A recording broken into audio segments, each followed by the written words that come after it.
Hi friends, നമ്മൾ മക്കളൊക്കെ സ്കൂളിൽ പോയി കഴിയുമ്പോൾ ഇവിടെ വെറുതെ ഇരിക്കില്ലേ, എന്നാൽ പിന്നെ വീടൊക്കെ ഒന്ന് ക്ലീൻ ചെയ്യാമല്ലോ എന്ന് കരുതി ഇന്ന് അടുക്കളയും വർക്കേരിയുമാണ് ക്ലീൻ ചെയ്യാൻ പോകുന്നത്. നമ്മളുടെ വീട്ടമ്മമാരെ സംബന്ധിച്ചുള്ള ഏറ്റവും വലിയ ടാസ്ക്കാണ് അടുക്കള ക്ലീൻ ആയിരിക്കേണ്ടത്. എനിക്ക് അടുക്കള എപ്പോഴും ക്ലീൻ ആയിട്ടിരിക്കണം, അത് എൻ്റെ ഏറ്റവും വലിയ ഇഷ്ടമാണ് കേട്ടോ. ഉടനെ എപ്പോഴും തുടച്ചിങ്ങനെ ഇരിക്കുവേ. ഒരു ഇത്തിരി ഇഷ്ടമില്ലാത്ത എന്താണെന്ന് വെച്ചാൽ ഈ പാത്രം കഴുകുന്ന കാര്യം, അത് ഇച്ചിരി പാടാട്ടോ. അത് മാത്രമേ ഇച്ചിരി ബുദ്ധിമുട്ടാണ്. പക്ഷേ അല്ലാതെയുള്ള ക്ലീനിങ് ഒക്കെ ഭയങ്കര ഇഷ്ടമാണ് കേട്ടോ. അതുപോലെ തന്നെ പാത്രങ്ങളൊക്കെ മാറി വലിച്ചിടാണ്ട് അത്യാവശ്യത്തിന് വേണ്ട പാത്രം മാത്രം എടുക്കുക. അതല്ലേ എനിക്ക് ഏറ്റവും വേറെ. പിന്നെ ഒരുപാട് പാത്രങ്ങളായി കുന്നുകൂടി കിടക്കുക, അതൊക്കെ ഭയങ്കര ബോറ് തന്നെയല്ലേ. അടുപ്പിൽ നമ്മൾ ചാരം വാരിയില്ല കേട്ടോ, കാരണം ഭയങ്കര തീയാണ്.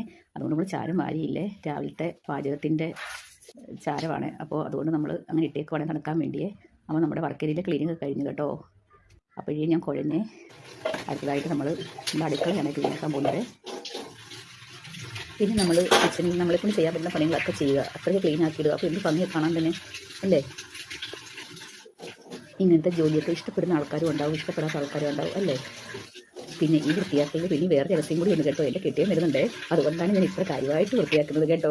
അടുത്തതായിട്ട് രണ്ട് സ്ലാവാണ്. ആ വാഴത്തിയൊക്കെ ഇടയ്ക്ക് നമ്മൾ അരയ്ക്കുമ്പോൾ അരപ്പൊക്കെ ഇങ്ങനെ ചെറുതായിട്ട് തെറിച്ചൊക്കെ വീഴുന്നുണ്ട് കേട്ടോ.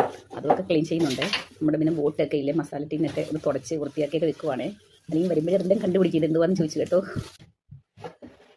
അതുകൊണ്ട് തന്നെ നമ്മൾ താമസിക്കുന്ന ഇടം വൃത്തിയാക്കിയിടുന്നത് തന്നെ വലിയൊരു കാര്യം തന്നെയാണ് കേട്ടോ. എല്ലാവരും പുറമേ നിന്ന് നോക്കുമ്പോൾ എന്താണ് ജോലി, എന്തോ പരിപാടി, വീട്ടിൽ വെറുതെ ഇരിക്കില്ലേ എന്നൊക്കെയാണ് എല്ലാ ആൾക്കാരുടെയും ധാരണ. പക്ഷേ അങ്ങനെയല്ല കേട്ടോ.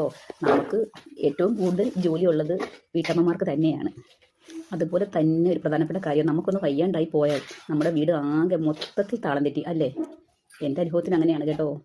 പിന്നെ ക്ലിനിക്കൊക്കെ തീരാറായേ. ഇങ്ങനെ തുടച്ച് കഴിഞ്ഞാൽ ഇന്നത്തെ ജോലിയൊക്കെ ഇത്രയൊക്കെ ഉള്ളൂ. ഇതാണ് എൻ്റെ ഇന്നത്തെ വിശേഷങ്ങൾ. എൻ്റെ വീഡിയോ കണ്ട് ഇഷ്ടപ്പെടുകയാണെങ്കിൽ എന്നെ സപ്പോർട്ട് ചെയ്യാൻ മറക്കരുത്. അപ്പോൾ ഓക്കെ, ബൈ ബൈ എന്ന് പറയുന്നില്ല കേട്ടോ. ശരി.